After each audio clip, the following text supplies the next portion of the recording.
Bugün malumunuz geçen haftalarda ilk yaptık kendi kurslarımız arasında. Bugün ise ilçeler arası, merkez ilçe ve diğer ilçeler arası Kur'an kursları arası, yaz Kur'an kursları arası dil yarışmasının tabiriyse finalini şu anda gerçekleştirmek üzereyiz. Hepiniz hoş geldiniz. Hepinize şimdiden başarılar diliyorum. Tabii her bir yarışmanın kendine has bir takım kuralları var. Ben de şimdi onlara kısaca değineceğim. Sizlere 20 soru soracağız. 20 asıl soru. Eğer beraberlik söz konusu olursa bu 20 sorunun sonunda 10 yedek sorumuz var. O sefer beraber, hani eşit olanlar arasında o 10 soruyu soracağız. 10 soruyu onlara soracağız. Ondan sonra zaten yine de beraberlik bozulmazsa ucu açık sorulara geçeceğiz. Yani şifahi sorulara geçiş yapacağız. Tabii sizlere güveniyoruz, sizlere inanıyoruz. Birbirinize yakınsınız, belki birbirinizden faydalanma durumunuz, kopya çekme imkanınız vardır. Siz böyle bir şeye teşebbüs etmezsiniz. İnşallah öyledir de. Ben soruyu sorduktan sonra zaten hem ben okuyacağım soruları hem de ekranda siz göreceksiniz. Önünüzde A, B, C, D şıkları var. Onları gizli şekilde çok böyle etrafınıza, ayağınızdakilerinize göstermeden kaldıracaksınız. Ve ben indir demeyene kadar, indirin demeyene kadar indirmiyorsunuz. Bismillahirrahmanirrahim.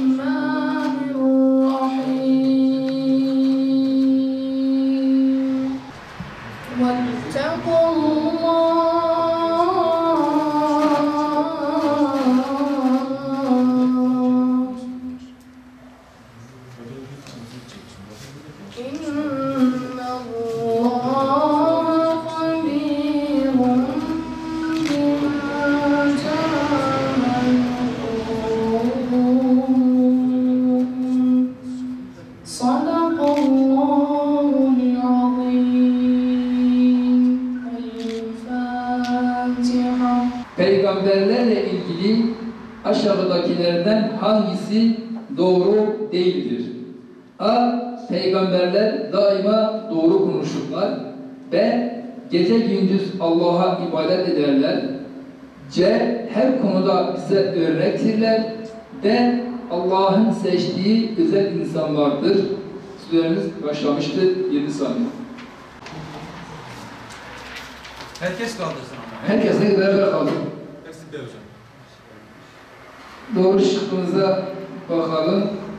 Birinci sorumuz B. Doğru şık B. Kaldıran yoktur. Zehra yok değil mi?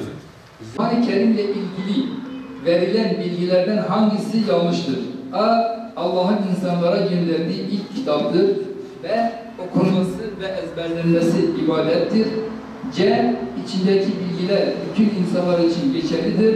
D. Tek harfi bile değişmeden bize kadar gelmiştir. Demiş, bir de ona bakalım. A şıkkı, yani ilk gönderdiği ilk kitap değildir. Kutsal metin gelmeyecektir. Evet, indirebilirsiniz.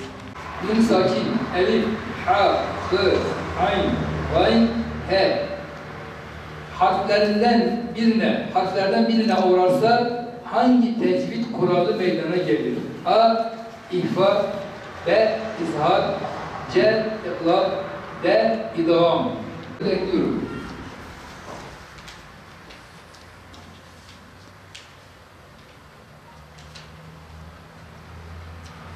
Hazırsa kaldıralım. Aynı anda. Doğru şıkkımız B. Bir tane farklı var. Hocam Şeyma. A diye uğradı mı bunlara biz izhar açık şekilde okuyoruz. Bahçeyi. Gel bakalım. Batuhan'a. Şimdi Batuhan'a şu üçüncülük hediyesi vereceğiz. İkincimiz Zehra Özel. Zehra ablam gel sen de. Hep böyle gözüme baktım kopya verirsin diye ama ben de bilmiyordum sorular ya. Ama Hatice Kübra'yı bir alkış alalım. Hatice Kübra ablamı görüyorlar.